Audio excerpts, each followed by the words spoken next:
अस्सलाम वालेकुम स्टूडेंट्स। आज का हमारा टॉपिक है म्यूचुअल इंडक्शन। म्यूचुअल मतलब बाहमी, एक दूसरे की वजह से या एक दूसरे की रिस्पेक्ट से। इंडक्शन मतलब, इंडक्शन हम पहले स्टडी कर चुके हैं कि इंड्यूस होना, करंट इंड्यूस होगा कहीं पे, जो है वो करंट के मूव करने से जो है वो मैग्नेटिक फील्ड प्रोड्यूस हो जाएगी, या कहीं पे मैग्नेट फील्ड के अंदर कंडक्टर के मूव करने की वजह से करंट प्रोड्यूस होगा। तो देखते हैं कि यहाँ पे म्यूचुअल इंडक्शन क्या है। The phenomena of production of induce current in one coil due to change of current in a neighbouring coil is called mutual induction. ऐसा फिनोमेना जिसमें इंड्यूस करंट होता है एक कॉइल के अंदर, जबकि दूसरी जो नेबरिंग कॉइल है जो उसके करीब पड़ी हुई है उसके अंदर जो है करंट के मूव करने की वजह से जो मैग्नेटिक फील्ड प्रोड्यूस हो रही है, वो उसकी मैग्नेटिक फील्ड लाइन जब दूसरी कॉइल के अंदर इंटर होती हैं, कम या ज़्यादा होती हैं, तो उसकी वजह से क्या होता है कि वहाँ पे उस दूसरे वाली जो कॉइल है उसके अंदर भी करंट इंड्यूस होना स्टार्ट हो जाता है। बेसिकली ये जो फिनोमेना है ये ट्रांसफार्मर के अंदर हो रहा होता है। ये जो आपका रेफ्रिजरेटर है उसके अंदर ट्रांसफार्मर लगा हुआ होता है। आपके घरों में जो लाइट आ रही है यहाँ पे ट्रांसफार्मर है। ट्रांसफार्मर की आगे चल के हम टाइप्स भी पढ़ते हैं कि कौन कौन सी उसकी टाइप्स हैं, कितनी तरह के ट्रांसफार्मर होते हैं।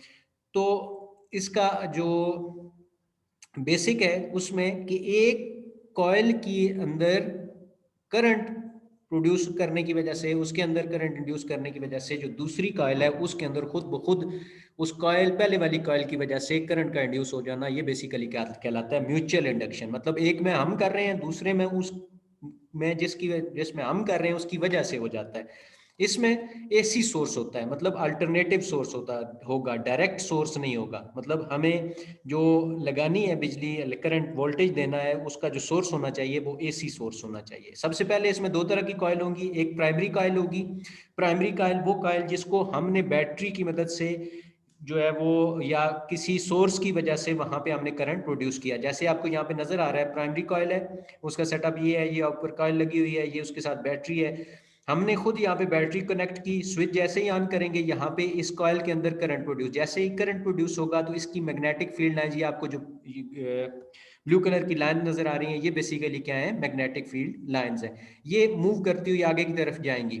अब ये जब इनमें से कुछ मैग्नेटिक फील्ड लाइन जो आगे वाली कॉइल जो इसके साथ बिल्कुल एडजेसेंट होती है उसके साथ जब जाके कनेक्ट होगी, तो जैसे ही उसके साथ जो है वो मैग्नेटिक फील्ड लाइन उसके अंदर से पास करती हैं, तो इस मैग्नेटिक जो सेकेंडरी कॉइल है इसके अंदर में मैग्नेटिक फील्ड लाइन के जाने की वजह से क्या होता है कि वो गैल्वेनोमीटर के अंदर करंट डिटेक्ट होना स्टार्ट हो जाता है।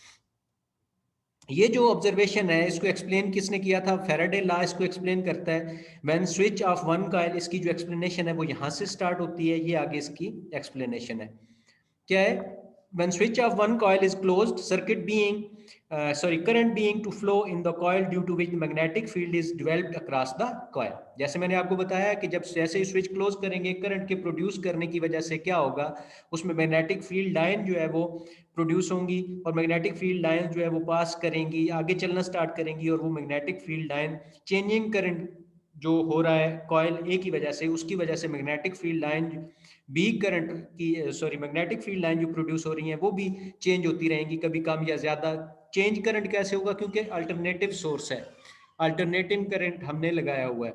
तो अल्टरनेटिंग करंट की वजह से, अल्टरनेटिव सोर्स की वजह से क्या होता है कि मैग्नेटिक फील्ड लाइंस जो है वो कम या ज्यादा होती हैं, जिसकी वजह से पहले वाली कॉइल में हम खुद करंट प्रोड्यूस करते हैं, मैग्नेटिक फील्ड लाइन वहां पे जनरेट होती है, और उनकी वजह से क्या होता है कि दूसरी कॉइल के अंदर खुद ब खुद ऑटोमेटिकली करंट प्रोड्यूस होना स्टार्ट हो जाता है।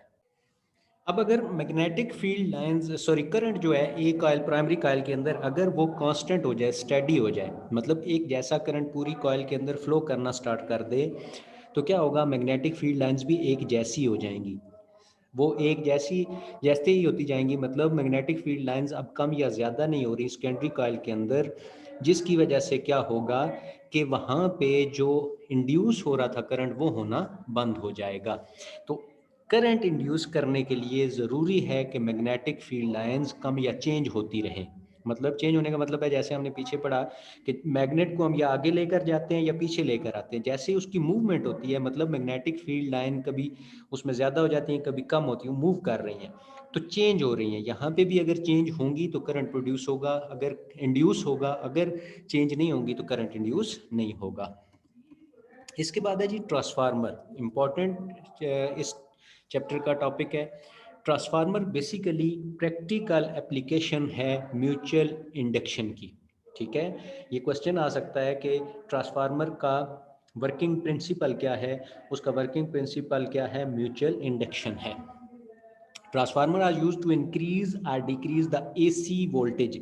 हम ट्रांसफार्मर को यूज़ करते हैं एसी वोल्टेज कम या ज़्यादा करने के लिए। जैसे आपको मालूम है कि जो करंट बिजली प्रोड्यूस हो रही होती है, जो इलेक्ट्रिसिटी प्रोड्यूस हो रही होती है, वो बहुत ज़्यादा वोल्टेज में प्रोड्यूस हो रही होती है। फिर उसी तरह स्टेप अप स्टेप डाउन करते हैं, मतलब कहीं पे अगर वोल्टेज, अब हमारे घर में जो वोल्टेज आ रही है वो कितनी आ रही है, वो आ रही है 220, लेकिन प्रोड्यूस 220 नहीं हो रही। जो सोर्स या डैम से प्रोड्यूस होता है वो ज़्यादा होते हैं, केवीज में होती हैं, लेकिन जब हमारे घर में आती है तो वो 220 वोल्ट आती है, कम होके आती है। तो वो दरमियान में हम ट्रांसफार्मर लगाते हैं, वो ट्रांसफार्मर उस इलेक्ट्रिसिटी को क्या करता है, कम या ज़्यादा करता है। आपने देखा होगा कि वो जो वायर्स होती हैं, लाइंस होती हैं इलेक्ट्रिसिटी वाली, उनके दरमियान आपके गांव में, आपके सेक्टर के अंदर, वहाँ पे एक ट्रांसफार्मर लगा देते हैं। हर सेक्टर के अंदर जाएंगे तो वहाँ हर सेक्टर में एक ट्रांसफार्मर लगा हुआ होता है। तो वो क्या करता है, कम या ज़्यादा करने के लिए यूज़ होता है।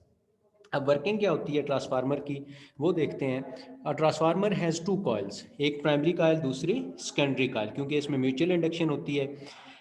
By wound around the same iron coil, one coil is called primary coil, the other coil is called secondary coil. Number of turns on primary coil is called primary. Number of turns on primary coil and secondary coil represented NP and NS. मतलब number of turns जो हैं secondary coil और primary coil के ऊपर, वो NS और NP की मदद से हम उनको प्रेजेंट करते हैं।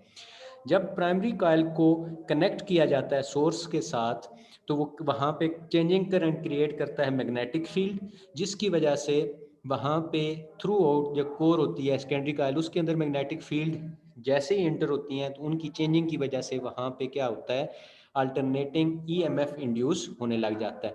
ये जो ईएमएफ इंड्यूस होता है सेकेंडरी कॉइल के अंदर, ये कहलाता है बेसिकली सेकेंडरी वोल्टेज। मतलब सेकेंडरी कॉइल के अंदर जब मैग्नेटिक फील्ड इंटर होंगी तो वहाँ पे जो वोल्टेज प्रोड्यूस होगी, जिसकी वजह से करंट इंड्यूस होगा, वो कहलाएगा सेकेंडरी वोल्टेज। उसको प्रेजेंट करेंगे वीपी से।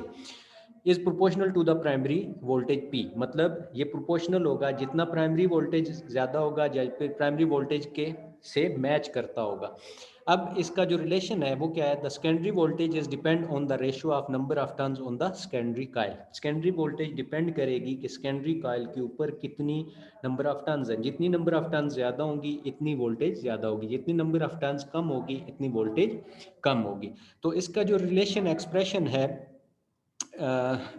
between voltage, secondary voltage over primary voltage is equal to number of turns on secondary coil divided by number of turns on primary coil. If secondary coil is larger than primary, अब ये आपने यहाँ से याद रखना कि step up वो transformer क्या होता है, स्टेप डाउन क्या होता है। अप का मतलब बढ़ा देना, ज़्यादा अप ऊपर जाना।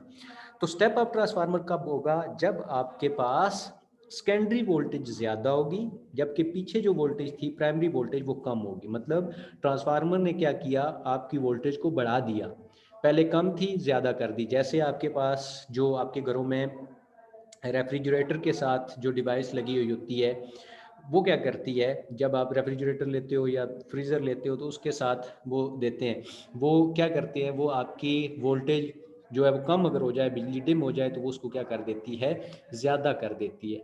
ठीक है, तो ये क्या होता है, स्टेप अप। अगर सेकेंडरी वोल्टेज ज़्यादा है, प्राइमरी वोल्टेज कम है, तो this is called step up transformer. और अगर आपके पास प्राइमरी वोल्टेज ज़्यादा है और सेकेंडरी वोल्टेज कम है, मतलब प्राइमरी वोल्टेज पीछे से ज़्यादा आ रही है, जो आपके घरों में ट्रांसफार्मर बिजली प्रोवाइड करता है, मतलब वहाँ पे केवीज में आ रही होती है, लेकिन जैसे ही वो आपके घर की आती है, जो घर वाले गांव वाले ट्रांसफार्मर के पास आती है, तो वो उसको क्या करता है, कम कर देता है। तो प्राइमरी वोल्टेज ज़्यादा है, सेकेंडरी वोल्टेज कम है, तो वो डाउन कर रहा है, कम कर रहा है। तो ऐसा ट्रांसफार्मर जिसमें प्राइमरी वोल्टेज ज़्यादा हो, सेकेंडरी वोल्टेज कम हो, वो कहलाता है स्टेप डाउन ट्रांसफार्मर। ये साथ उसके दो आपको नज़र आ रही है, ये फिगर है उसकी। ट्रांसफार्मर की एक रेक्टेंगुलर बनानी है, एक तरफ आपने number of coil secondary coil बनानी है और दूसरी तरफ प्राइमरी कॉइल। ये जो स्टेप अप ट्रांसफार्मर में, इसमें देखें प्राइमरी कॉयल में जो है नंबर ऑफ टर्न्स कम है, सेकेंडरी में ज़्यादा है। जबकि स्टेप डाउन में क्या है, सेकेंडरी कॉयल में कम है और प्राइमरी में ज़्यादा है। जो आइडियल ट्रांसफार्मर होगा, आइडियल ट्रांसफार्मर के अंदर जितने नंबर ऑफ जितनी वो पावर होगी सेकेंडरी की, प्राइमरी की उतनी ही पावर होगी सेकेंडरी की। तो V P I P is equal to V S I S. ठीक है, तो ये था हमारा आज का यहाँ तक इस चैप्टर का लास्ट टॉपिक। इंशाल्लाह हम नेक्स्ट लेक्चर में लास्ट चैप्टर स्टार्ट करेंगे। तब तक के लिए अल्लाह हाफिज़।